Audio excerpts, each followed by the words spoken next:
বলো তো, একদিন সাহায্য করে দিলে তো এটা অনেক।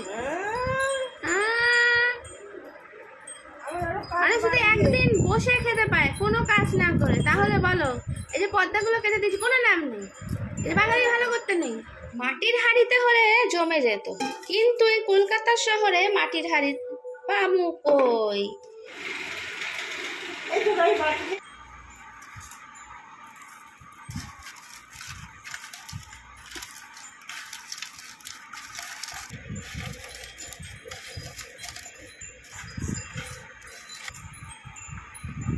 গরমে তো আর কিছুই খেতে ইচ্ছা করছে না। এই বাঙালি বাড়ির রোজকারের এই একই অশান্তি, খেতে তো হবে খেতে ইচ্ছা না করলেও, কিন্তু কি রান্না হবে রাতের ডিনারে সেটাই বুঝে পাচ্ছি না।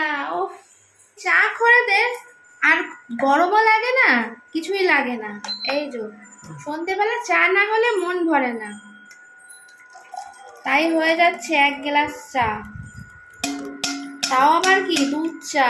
লিকার চা খেতে মন একদমই চায় না, একদম কড়া লিকার, কড়া দুধ চা। বলছে ওরকম বলছিস কেন, এমনি তো খাই চিনি ছাড়া, তাও যদি আবার দুধ ছাড়া খাই তাহলে কি আর মনের শান্তি হবে? শরীর দেখলে নাকি চলবে না, সুগার বাড়ে বাড়ুক, চা তো আমি খাবোই, সন্ধেবেলার চা তো আয়েশ করে জমিয়ে খেতে হবে। তার সাথে একটা অবশ্যই, কি নিশ্চয়ই তোমরা বুঝতেই পেরেছো, হ্যাঁ সুগার ফ্রি বিস্কুট, ওটা তো চাই, অন্য কোনো বিস্কুট হলে চলবে না। বিস্কিটটাই আনতে ভুলে গেছে, ধরো হয়ে গেছে বাবা, আমি আগে জামা ছেড়ে সন্ধে দিয়ে আসি, তারপরে রান্না বান্নার চিন্তা করব। কি তাই বলো? একদিন রান্না করছিস না তো মনে হচ্ছে বাড়িতে আমার মাথায় করে নিচ্ছি, রোজ রান্না করবি তাহলে বুঝবি।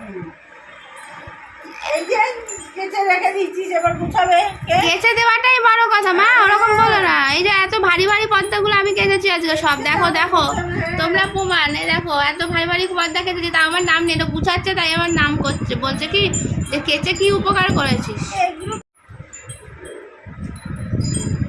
রান্নাটাই বা কে করে দেয় গরমের মধ্যে বলো তো, একদিন সাহায্য করে দিলে তো এটা অনেক।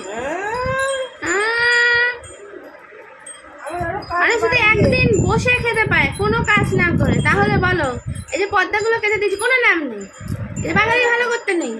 এত ভারী ভারী মোটকা মোটকা পর্দাগুলো আমি একা একা কেটেছি, একা একা ছাদে মিল দেখাচ্ছি। রান্না করবে তো একদম রান্না বাবা তুলে নিয়ে আসছে, এখন নিজে ভাজ করছে, সেটা নাকি অনেক করছে। হয়ে গেছে, চলো এবার রান্না শুরু করা যাক, ঝগড়া এখানেই শেষ।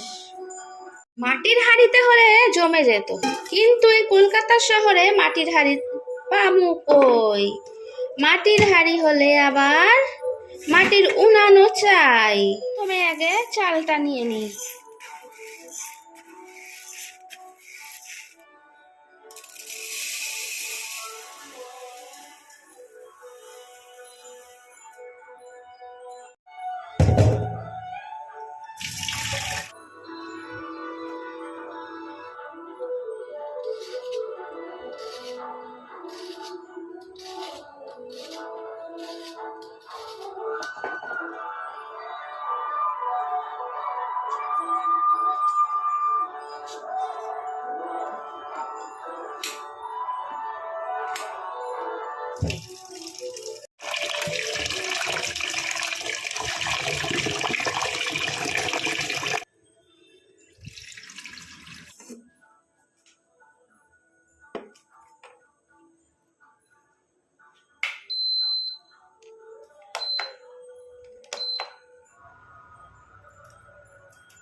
এটা সর্ষের তেলে দিয়ে দিলাম গোটা শুকনো লঙ্কা, এরপরে পেঁয়াজ ভেজে তুলে নিলাম, তারপরে এই তেলেই ভেজে নিলাম পেঁয়াজি। ওহ যা দারুণ না, মাথা এমনি আপসে ঠান্ডা হয়ে যাবে। অত গরম ভালো না, এমনি তীব্র গরম পড়েছে, তার মধ্যে যদি মাথাটাও এত আগুন হয়ে যায় তাহলে আর চলবে না। পেট, মাথা, মন, শরীর সব ঠান্ডা রাখার জন্য আজকের এই মেনুটা। কেমন হয়েছে আজকের ভিডিওটা অবশ্যই কমেন্ট করে জানিও। আর পারলে তোমরাও একটু এক একদিন করে খেও আমার এরকম রেসিপি। ওহ দারুণ না। এই তো ভাই বাটিতে খাবি তো?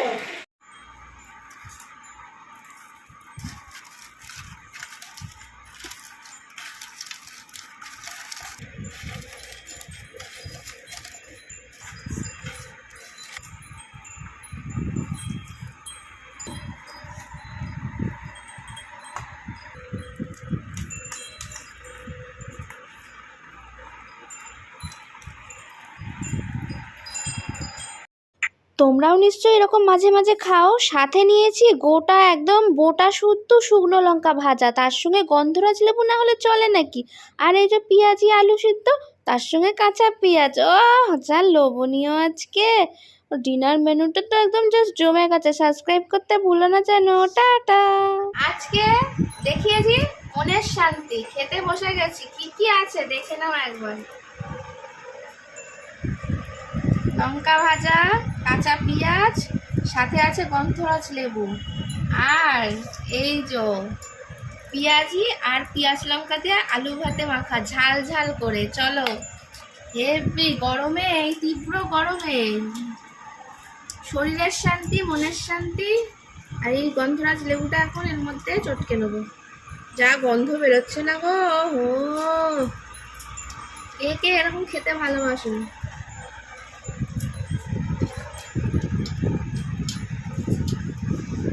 লঙ্কাটা একটু মাখি।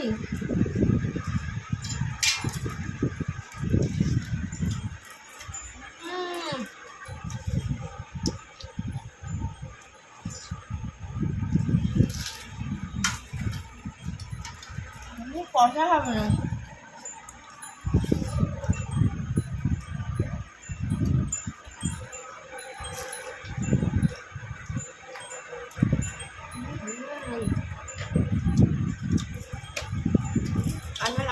শুকনো লঙ্কা ভাজা,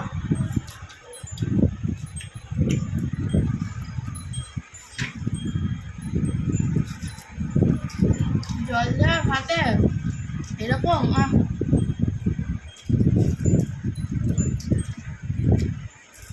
দারুণ জম্পেশ খাওয়া রাখছিল বলে মা।